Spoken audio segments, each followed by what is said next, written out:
Welcome to Smart English Coach Podcast. Let's improve your fluency together, one real conversation at a time. Hey, welcome back to the podcast. I'm Michael. And I'm Sarah. And if you're new here, welcome. Seriously, pull up a chair, grab your coffee, your tea, whatever you've got, and just settle in. Because today's topic, I think this one is going to hit close to home for a lot of people.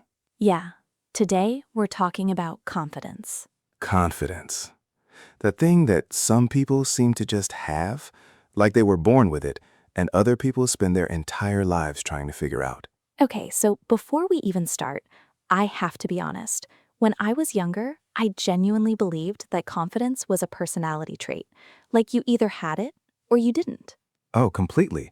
I thought confident people just woke up one morning and thought, yeah, I've got it all figured out. Right.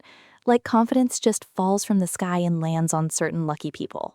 And the rest of us are just standing in the rain, getting soaked, wondering what we did wrong. That's actually a perfect way to describe how I felt in my early 20s, genuinely. But here's what changed my whole understanding of confidence, and I think this is going to resonate with a lot of our listeners today. I realized that confidence isn't something you have, it's something you build. Say that again, because that's important. Confidence isn't something you have, it's something you build. And the difference between those two ideas is huge. Because if confidence is something you either have or you don't, then if you don't have it, you're kind of stuck, right? There's nothing you can do. Exactly. But if it's something you build, then suddenly it becomes a skill. And skills can be learned. Skills can be developed. Skills can be improved with practice. And that, honestly, was a game changer for me. That realization changed how I approached so many things in my life. So that's what we're going to dig into today.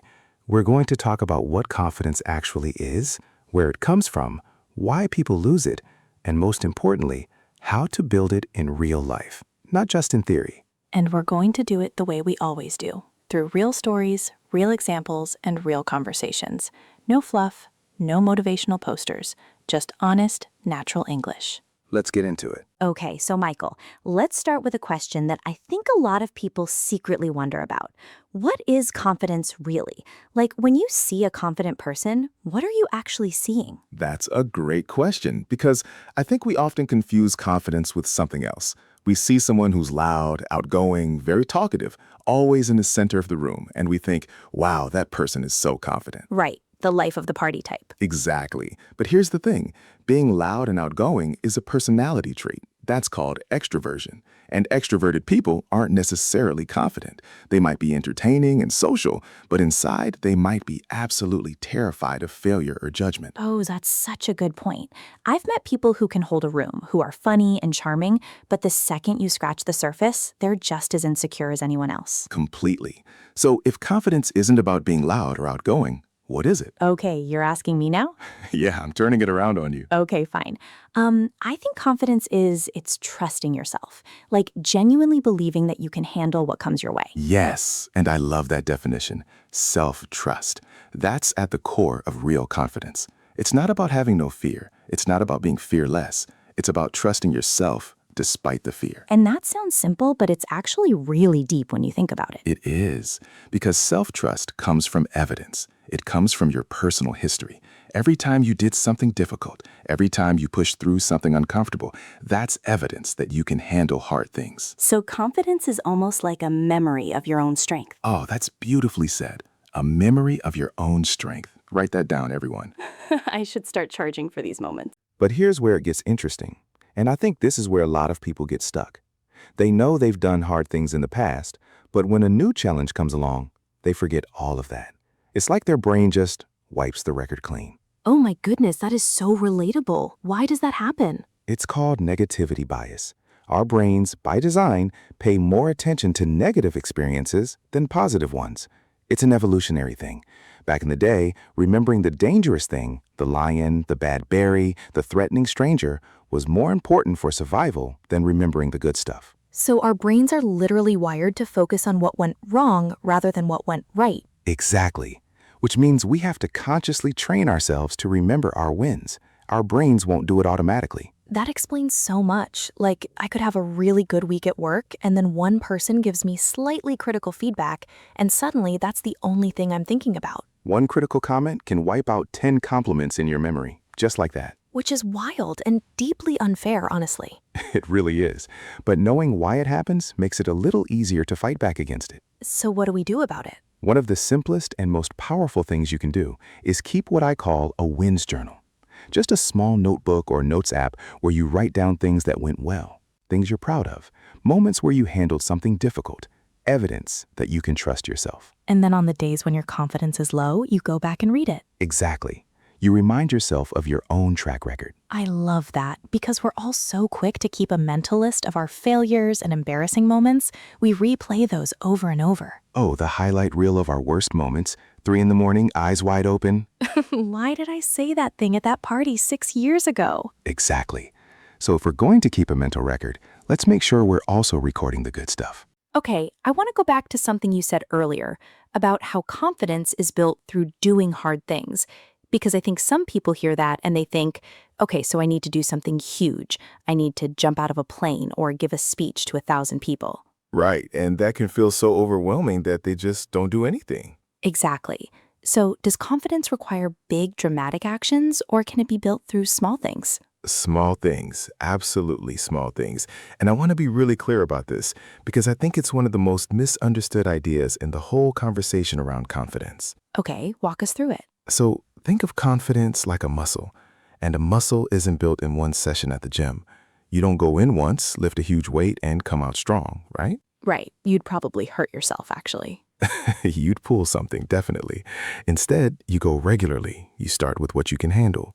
You increase the weight gradually, and over time, slowly, consistently, the muscle grows. And confidence is the same way. Exactly the same way. Every small action you take despite feeling nervous, that's one rep. That's one set. That's building the muscle. So it could be something as small as speaking up in a meeting when you'd normally stay quiet. Yes, or making eye contact with someone when you introduce yourself, or saying, I don't know, instead of pretending to have all the answers. Oh, that one is huge. Admitting you don't know something, that actually takes more confidence than pretending. It really does. Because when you pretend to know things you don't, you're operating from a place of fear. Fear of being judged, fear of looking incompetent. But when you're honest, I'm not sure, let me find out, that's actually a very confident move. It shows that you trust yourself enough to be honest, that you're not dependent on other people's approval to feel okay about yourself. And that, not needing constant approval from others, that's one of the hallmarks of genuinely confident people. Can we talk about that? Because I think approval seeking is something so many people struggle with, and it really does chip away at your confidence over time. Absolutely. And I've been there myself. I spent a lot of years, probably more than I'd like to admit, making decisions based on what other people would think. What would they say? Would they approve? Would they judge me? And how exhausting is that? Incredibly exhausting. Because you're not living your life, you're performing it for an audience that most of the time isn't even paying that much attention. That's such a good point. We think everyone is watching us and analyzing our every move. And the truth is, most people are too busy worrying about themselves. There's a concept called the spotlight effect. The idea that we overestimate how much attention others are paying to us. We think we're standing in a spotlight, but really, everyone else is also standing in their own spotlight, worried about how they look. Which is both comforting and a little sad. A little of both, yeah. So how do you break that habit of constantly seeking approval? Because knowing it's a problem is one thing, but actually changing it is different. It starts with asking yourself a different question. Instead of, what will people think of this? Start asking, is this right for me? Is this true to who I am? Is this something I'll be proud of? Shifting the internal compass from external, what others think, to internal, what you actually value. Exactly. And that doesn't mean you stop caring about anyone else. It doesn't mean you become selfish or arrogant. It means you stop outsourcing your self-worth to other people's opinions. Outsourcing your self-worth. That's a great phrase. It's something I heard years ago, and it just stuck with me. Because that's literally what we're doing when we depend on approval. We're handing our sense of value to someone else and saying, here, you decide if I'm good enough today. And the problem is, people are unpredictable. Some days they'll say yes, some days they won't.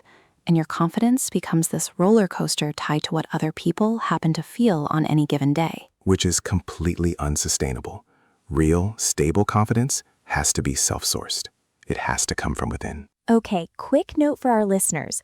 If you're enjoying this conversation and finding it helpful for your English, please go ahead and hit that subscribe button. We make these conversations every week, and we'd love to have you as part of our community. And leave us a comment. We'll talk about that more at the end of the episode. Now, Sarah, let's talk about something that I think is really connected to confidence, and that's the way we talk to ourselves, inner dialogue. Because I think for a lot of people, especially people learning a new language, the inner critic can be absolutely brutal. Oh, don't even get me started. The inner critic, that little voice in your head that says, you're going to embarrass yourself, you sound stupid, everyone's going to laugh at you. Right. And for English learners specifically, I imagine that voice gets very loud in social situations, at work, in class, when they need to speak English in a real-life setting. Absolutely. I remember talking to someone who said that before every meeting where she had to speak English, she would just rehearse all the ways it could go wrong. What if I mispronounce something? What if I forget a word? What if I freeze? And by the time the meeting started, she was so wound up and anxious that she actually performed worse than she would have if she just gone in relaxed. Which is the terrible irony of anxiety. The fear of failing makes you more likely to fail. It's a self-fulfilling prophecy. So what do we do about the inner critic? Well, first, and I think this is important, you don't try to silence it completely, because that's really hard to do and it usually backfires. The more you try not to think about something, the more you think about it. Like if I say to you, don't think about a pink elephant?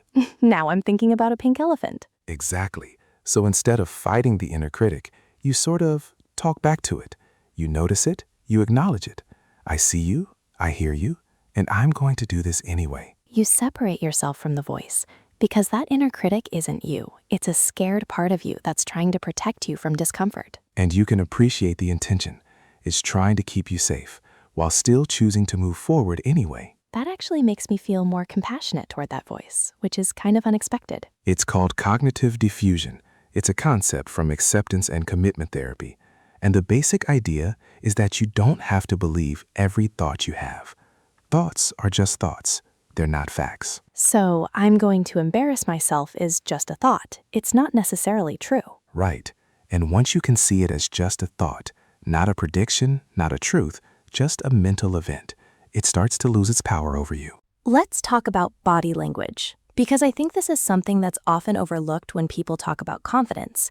It's not just about what's going on in your mind, it's also about how you carry yourself physically. Yes, and there's actually a lot of research on this. The way you use your body doesn't just communicate confidence to other people.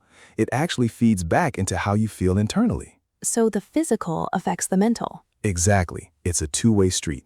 When you're feeling anxious or unconfident, your body tends to close in on itself. You might slouch, you cross your arms, you look down, your voice gets smaller. And all of those physical signals send a message back to your brain that confirms, yes, we are in danger, we should be afraid. But the reverse is also true. When you sit up straight, take up space, speak clearly, make eye contact, your brain starts to receive different signals.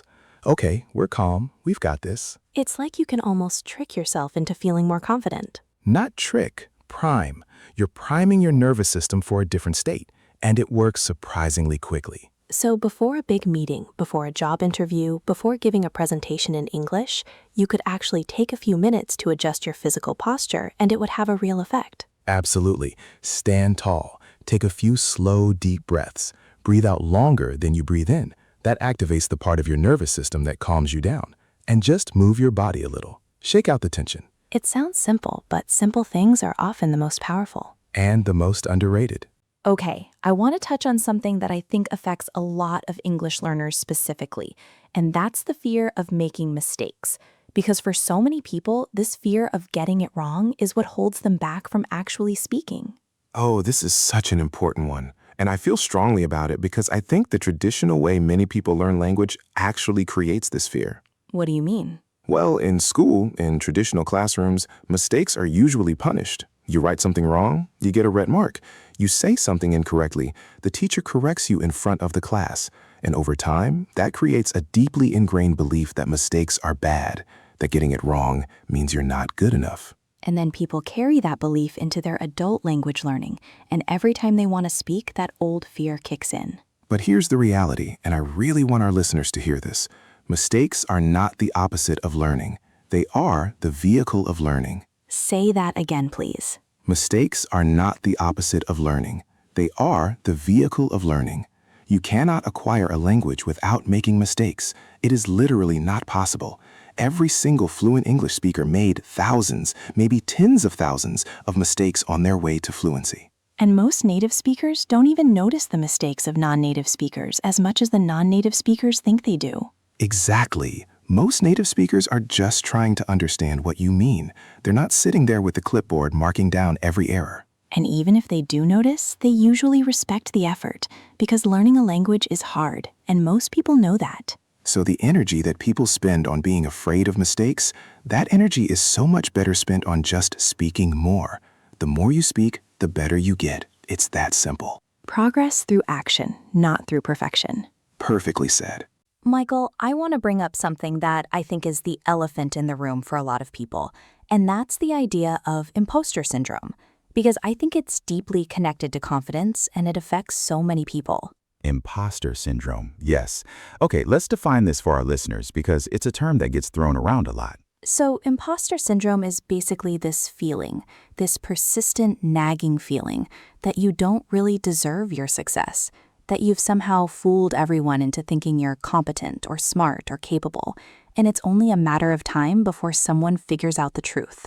And the truth, according to imposter syndrome, is that you're a fraud, that you don't actually know what you're doing, that you just got lucky. Even when there's tons of evidence to the contrary, even when you've worked hard, achieved things, gotten good feedback, that feeling persists. And what's so interesting, and this really shows how widespread it is that studies have found that imposter syndrome is most common among highly competent people, the people who actually are good at what they do. Which is fascinating and also deeply ironic. It is, because the people who are least competent often feel the most confident. There's actually a name for that. It's called the Dunning-Kruger effect.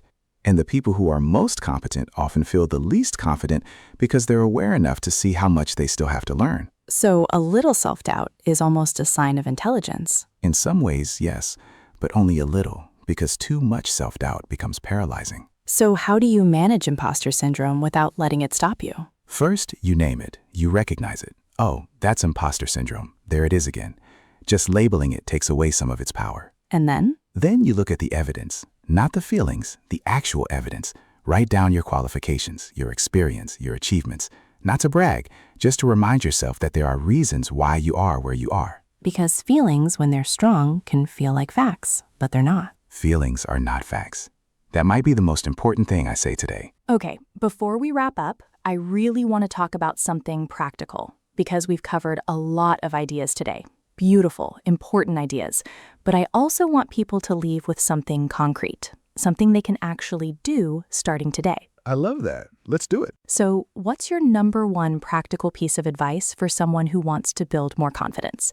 In English, in life, in any area? Okay, one piece of advice. This is hard because there are so many. But if I had to choose one, Take your time. do the thing before you feel ready. That's it. Say more. Most people are waiting to feel confident before they act. They're waiting until they feel ready, until they feel prepared enough, until the fear goes away. And here's the thing. That moment rarely comes. The confidence doesn't arrive before the action. It arrives because of the action. So you don't wait for confidence. You act, and then confidence follows. Action comes first, confidence comes second, not the other way around. And I think that's counterintuitive for a lot of people. We think, once I feel confident, I'll speak up. Once I feel ready, I'll apply for that job. Once I feel good enough, I'll try. But life doesn't work that way. Growth happens at the edge of your comfort zone, not inside it. So the discomfort, the nervousness, the butterflies, the racing heart, that's not a sign that you should stop. It's a sign that you're growing. It's a sign that something important is happening. Discomfort is the price of growth. And honestly, once you start to see it that way, to see nervousness as excitement rather than fear, the whole game changes. I love that. Reframe nervousness as excitement, because physiologically they actually feel very similar. Your heart is beating fast in both cases. Exactly. Same physical sensation, different interpretation. And the interpretation you choose shapes your entire experience. Okay, let's bring in our listeners for a moment because we love making this a two-way conversation. Absolutely. So here's something to think about, and we'd love for you to share your thoughts in the comments below. Think of one moment in your life when you felt really proud of yourself. A moment when you did something that scared you, but you did it anyway. It could be anything, big or small. Maybe you spoke English in public for the first time. Maybe you stood up for yourself. Maybe you took a chance on something. What was that moment, and how did it change you? Tell us in the comments. Because here's the thing. When you write it down, you're reinforcing it. You're adding it to your record. You're building evidence of your own capability. And you might inspire someone else who's reading through the comments. Confidence is contagious, you know? Oh, that's so true. When we see someone else being brave, it gives us permission to be brave too. So share your moment. We genuinely read every single comment, and we love hearing from you. Let's do a quick vocabulary recap because we used some really beautiful expressions today that are worth highlighting. Great idea. Okay, first, self-trust. Self-trust means confidence in your own judgment and abilities. She had a deep sense of self-trust that kept her calm under pressure. Negativity bias, the tendency of the brain to focus more on negative experiences than positive ones. Because of negativity bias, we often remember criticism more clearly than compliments. The spotlight effect, the feeling that others are paying more attention to us than they actually are. He realized the spotlight effect was making him more self-conscious than necessary. Self-fulfilling prophecy, when a belief causes the thing you believe to actually happen. Her fear of failure became a self-fulfilling prophecy when she gave up before even trying. Imposter syndrome, the feeling of not deserving your success and fearing that others will discover you're a fraud. Even after years of experience, she still battled imposter syndrome. Outsourcing your self-worth, letting other people's opinions determine how you feel about yourself. He stopped outsourcing his self-worth and started trusting his own judgment. Comfort zone, the space of situations and behaviors that feel safe and familiar. Real growth happens at the edge of your comfort zone. And my personal favorite from today, action comes first, confidence comes second. That's not just a great phrase, it's a life philosophy. Write these down, practice using them, and try to include them in your own conversations. Sarah, final thoughts. Honestly, this conversation reminded me that confidence isn't this far-off destination. It's not a place you arrive at one day and stay forever. It's a practice. It's a daily choice to show up for yourself, to trust yourself a little more today than you did yesterday. And it's available to everyone, not just to the loudest people in the room, not just to the ones who seem to have it all figured out, to everyone, including you listening right now. If you're an English learner and you struggle with confidence when speaking, I want you to know that the courage it takes to learn a language as an adult, to put yourself out there, to try and make mistakes and keep going, that is already an act of confidence. You are already doing something brave. Every time you press play on a podcast like this, every time you try to have a conversation in English, every time you write a comment, even when you're not sure if your English is perfect. You're already building the muscle. You're already doing the work, and the confidence will follow. So keep going. Don't wait to feel ready. Do the thing first. And we'll be here every week having these conversations with you. If you enjoyed today's episode, please give it a like. It genuinely helps more people find us. And hit subscribe so you never miss a new episode. And leave us a comment. Tell us what's one small step you can take this week to build your confidence. In English, in life, in anything. We want to hear from you. From Sarah and me, thank you so much for listening. Take care of yourselves. And we'll see you in the next one.